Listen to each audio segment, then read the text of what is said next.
Hey everyone, it's here from BG Trading. I hope you are well. Today is 28th of August 2023 and I'll be analyzing a gold producer, Northern Star Resources Limited, which the SX code is NST. I'm going to do a hybrid analysis comparing two different aspects of fundamentals and also technical aspects of this particular company and why I believe this is a good quality company to have and a portfolio based not just on the fundamental aspects but also on the technical aspects, on using TA to take that decision as well.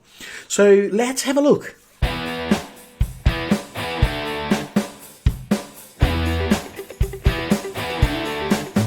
Just want to remind you, this is not a financial advice, it's just us from BG Trading, sharing with you how we apply our strategies to know when to buy and when to sell stocks, how we set up targets to losses, how we avoid FOMO, and much more all in this channel. So if you like, please subscribe, and also if you want to have access to this particular stock analysis, I would invite you to become a member of our free Facebook community.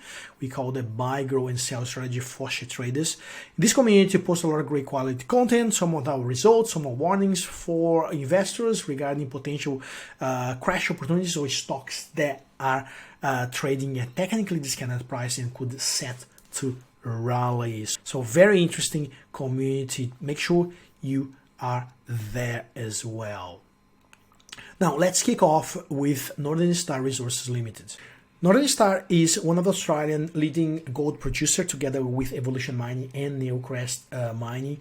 I'm doing this analysis based on the full year result for financial year 2023, which has just been released last week, and I wanted you to understand a little bit how this company operates and potential risks and rewards of this particular stock itself. So the company owns three different projects, two in Australia, one in North America. They called Kalgoorlie Production Center, Yandal Production Center, and Pogo Production Center, all of them producing gold. Also, according to the last 5 years actually financial results, you can see the company has become profitable back in 2019 and has been profitable ever since. And with income increasing year on year very consistently, and that's exactly what we want to be looking at. We want to be looking something like this, income increasing, as you can see here, year on year.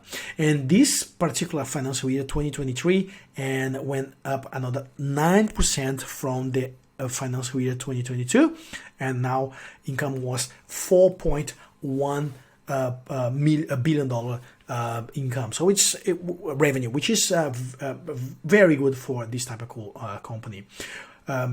Northern Star also declared a slightly increase on profit compared to the last year. Okay, net profit after tax of $301 million, which is positive. It's not extremely positive, but is very much positive, very much consistent, in line, especially with this revenue growth of 9%. And what attracts me here are a couple of things. First of all, the dividend. Okay, first of all, the fact that it is actually a profitable company and the profit has still increased.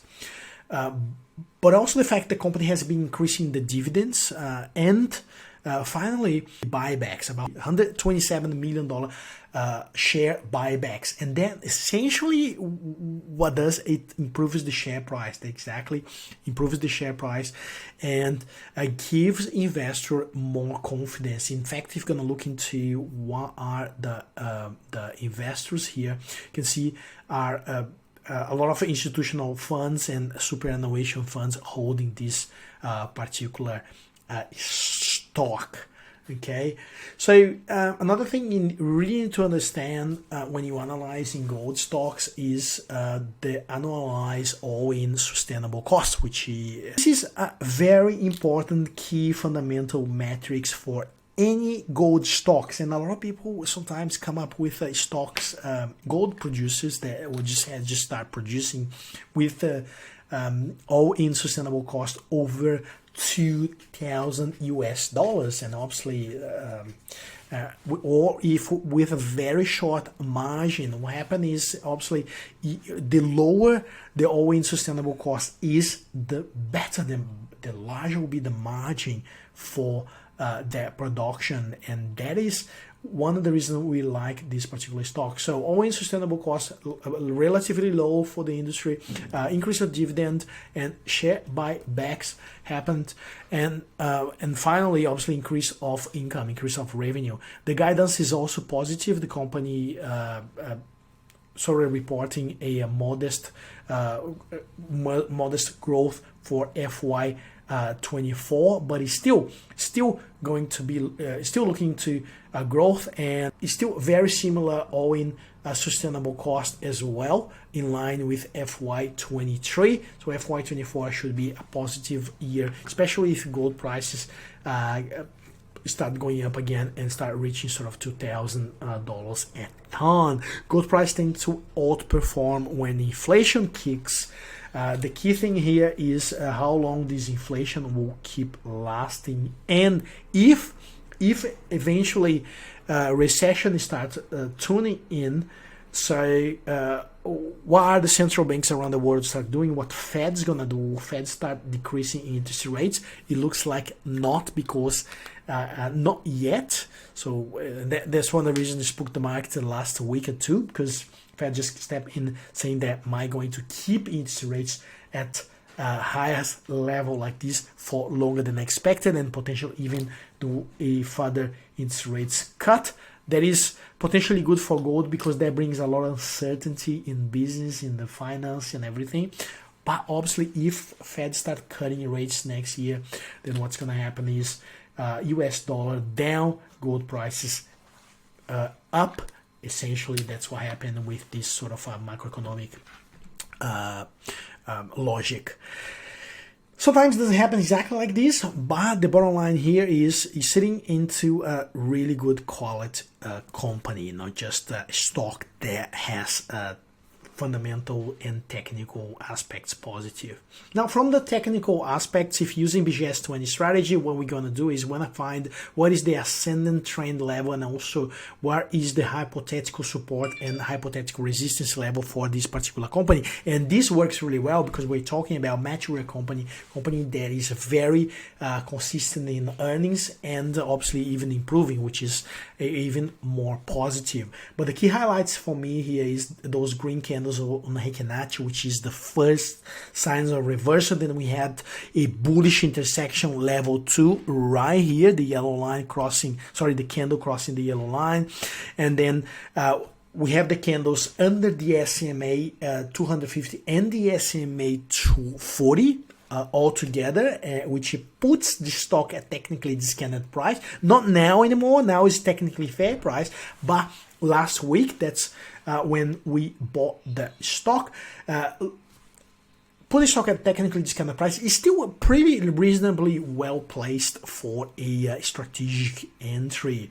So for the long term, that's where we want to be sort of positioning ourselves. And based on the current results, we might even see Northern Star hitting $14 if gold prices go towards 1,950, or potentially start reaching 2,000 US dollars once again. And obviously a lot of analysts are pointing for potential gold rally to keep moving upwards. So it is a stock that is relatively safe for those fundamental reasons and also for those technical reasons. I would set up any stop loss under $10 here, just in case gold price start crashing right here, potentially around $9.80 or $9.90. But essentially, I'm very positive about this particular stock prospect. And for me, it is one of the best stocks on the ASX at the moment if you want to have exposure to gold. Thank you very much, and see you in the next video.